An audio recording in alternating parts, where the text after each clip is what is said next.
बहुत समय पहले की बात है। सुंदरबन के जंगल में एक टूनी नाम की चिड़िया अपनी बीमार माँ टुनटुनी के साथ रहती थी। टूनी अपनी माँ को बहुत प्यार करती थी और उनकी बहुत सेवा भी करती थी। वह अपनी माँ को कोई काम नहीं करने देती थी।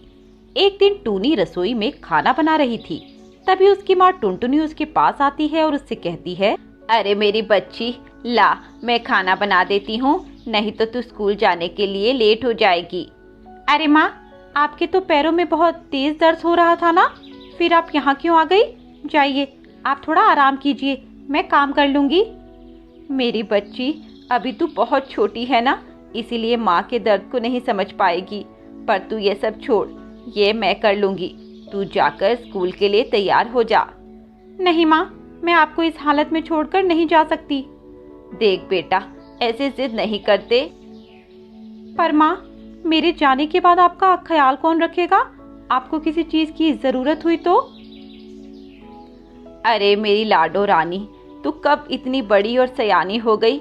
मैं बीमार जरूर हूँ, पर इतनी भी बीमार नहीं हूँ कि अपना काम ना कर सकूं। अब तू ये सब छोड़ और स्कूल के लिए तैयार हो जा। ठीक है माँ, पर एक शर्त है। अगर मैं स्कूल जाऊंगी तो मैं आपकी सहेली मुन्नी कबूतरी आंटी को आपके पास छोड़कर जाऊंगी। ठीक है, तू मुन्नी आंटी को बोल देना। टुनटुनी टूनी को तैयार कर स्कूल भेज देती है, पर टूनी का स्कूल में मन नहीं लगता। उसे अपनी माँ की फिक्र होती रहती है। उसे डॉक्टर तोते की वे बात याद आती है जो उसने टूनी से कही थी। बेटा टूनी, तुम्हारी माँ को एक बार दिल का दौरा पड़ चुका है।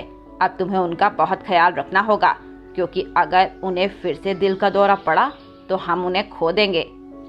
ठीक है अंकल, मैं उनका पूरा ख्याल रखूंगी और उन्हें हमेशा खुश रखूंगी।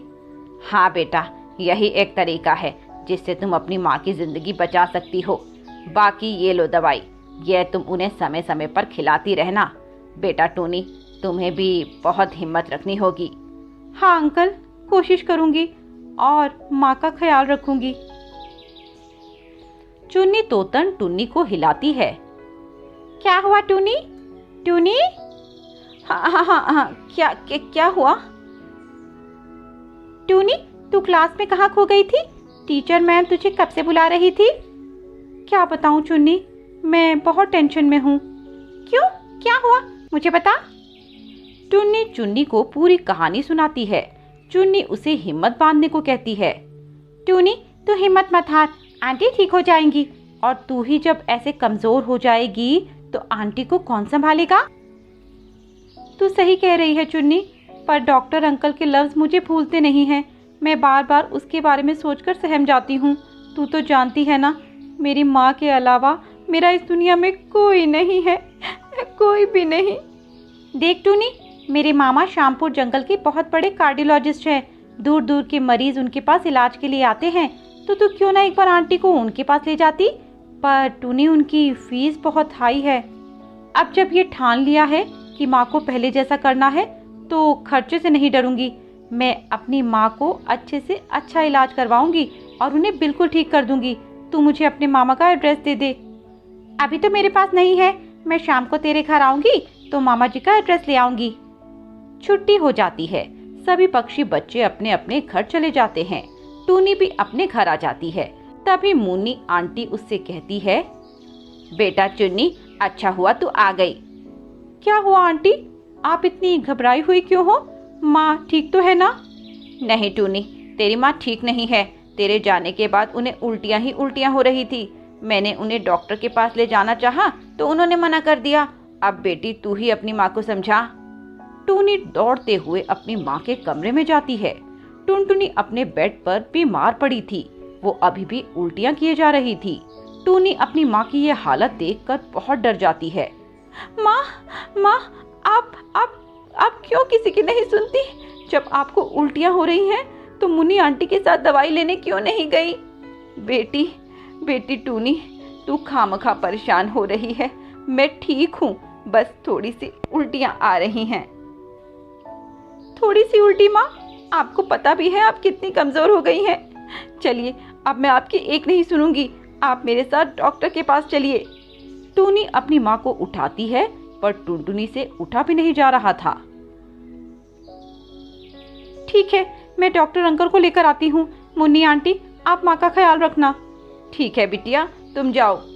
टूनी जल्दी से डॉक्टर सालू के तोते के पास जाती है। अंकल अंकल अंकल, मेरे साथ जल्दी चलिए। क्या हुआ टूनी बिटिया, सब ठीक तो है ना? तुम इतनी घबराई हुई क्यों हो? अंकल, माँ की तबीयत ठीक नहीं है, आप मेरे साथ जल्दी चलिए। चलो बिटिया। डॉक्टर तोता और टूनी जल्दी से उड़ते हुए टुनटुनी के पास जाते हैं। डॉक्टर तोता टुनटुनी को देखते हैं और उसकी जांच करते हैं और टूनी को एक कोने में ले जाकर कहते हैं, बेटा टूनी, तुम्हारी माँ टुनटुनी की एक किडनी खराब हो गई है, अब वो ज्यादा दिन नहीं जी पाएंगी। ऐसा ना कहिए डॉक्टर अंकल, ऐसा ना कहिए, कह दीजिए ये सब झूठ है। काश बेटी मैं ये कह पाता, पर ये सच है। ये एक ऐसा सच है जिसे बदला नहीं जा सकता। कोई रास्ता तो होगा ना अंकल, मेडिकल साइंस ने इतनी तरक्की कर ली है। बेटा, इसका एक इलाज है, किडनी ट्रांसप्लांट। अगर किसी दूसरे पक्षी की किडनी हम तुम्हारी माँ को लगा दें तो उनके जीने के चांस बढ़ जाएंगे। ठीक है अंकल, मैं अपनी माँ को अपनी एक किडनी दूंगी। मेरी माँ ने मुझे जन्म दिया, जो एहसान मैं जिंदगी भर नहीं उतार सकती। अगर मैं अपनी माँ के किसी काम आ गई तो मैं समझूंगी कि मेरा जीवन सफल हो गया। टुनटुनी बड़ी ही नसीब वाली है जो उसे तुम जैसी इतनी अच्छी बेटी मिली। बेटी, मुझे फक्र है तुझ पर। भगवान तेरा त्याग वेस्ट नहीं जाने देगा, वो तेरी माँ को ठीक कर देगा। टूनी अपनी माँ को किडनी देकर एक नई जिंदगी देती है। जब जंगल के पक्षियों को टूनी के इस त्याग के बारे में पता चलता है तो वो उसकी हिम्मत की तारीफ करते हैं और उसके बाद टूनी वो चुन्नी के डॉक्टर मामा के पास भी जाती है, पर उसके मामा कुछ दिनों पहले ही गुजर गए थे। पर टूनी फिर भी हार नहीं मानती और डॉक्टर बनने का फैसला लेती है। ऐसे ही कुछ साल बीत जाते हैं। टूनी खूब मेहनत करके एक बड़ी डॉक्टर बन जाती है, वो भी एक कार्डियोलॉजिस्ट यानी दिल की डॉक्टर, और अपनी माँ का इलाज करती है। मेरी बच्ची, मुझे तुझ पर गर्व है। जरूर मैंने पिछले जन्म में कुछ न कुछ अच्छे काम किए होंगे, तभी तुझ जैसी बेटी को जन्म दिया है। माँ, आप नहीं जानती आपको खुश देखकर मैं कितनी खुश हो जाती हूँ। मेरी पूरी दुनिया बसती है आप में। अगर मुझे कुछ हो जाता मेरी बच्ची तो तू क्या करती? खबरदार, ऐसी बात फिर से की तो कह देती हूँ जिंदगी भर बात नहीं करूँगी। अब उन दोनों माँ बेटी को किसी बात का कोई दुख नहीं था। वे दोनों खुशी खुशी रहने लगी।